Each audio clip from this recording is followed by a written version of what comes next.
Pan card, voter ID, bank account, Amazon का account, Netflix का account, ये सब तुम्हारे शरीर से जुड़ी हुई बातें हैं। शरीर को एक आइडेंटिटी मानते हैं, जो कि ऑब्वियसली अलग तरीके का दिखता है। मेल फीमेल का बॉडी अलग होती है, एनाटॉमी अलग होती है सबका। ब्लड टेस्ट कराओगे तो सबकी अलग अलग तरह की रिपोर्ट आएगी।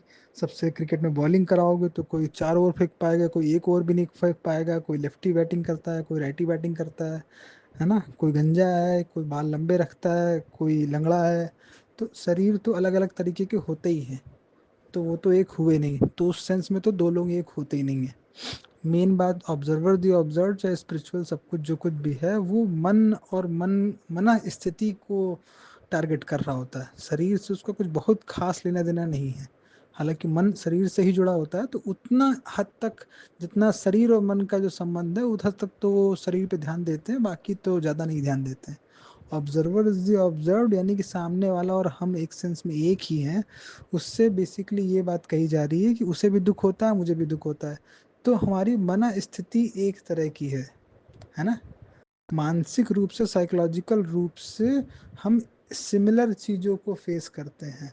ठीक है, उससे दुख ये हो सकता है कि उसकी कार चोरी हो गई, तुम्हें दुख ये हो सकता है कि तुम एग्जाम में फेल हो गए, लेकिन दुख दोनों की मन स्थिति में आता है।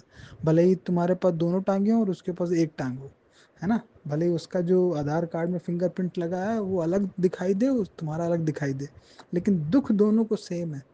दुख दोनों की जिंदगी में है ना। दुख सेम है, दुख सिमिलैरिटी है दोनों के बीच में। ऐसे ही गुस्सा तुम्हें भी आता है, उसे भी आता है, डर तुम्हें भी लगता है, उसे भी लगता है, प्लेजर की चाह तुम्हारे अंदर भी है, उसके अंदर भी है। उस स्तर पे तुम दोनों एक हो। ऑब्जर्वर इज द ऑब्जर्व्ड, है ना। इस दिशा में जब सोचोगे इस डिस्टिंक्शन के साथ, तो फिर ज़्यादा अच्छे से ग्रास कर पाओगे। तो वो सवाल इसी दिशा को खोलने के लिए है कि पैन कार्ड और वोटर आईडी और रोल नंबर क्यों अलग अलग होते हैं, अगर दोनों सेम ही लोग हैं तो।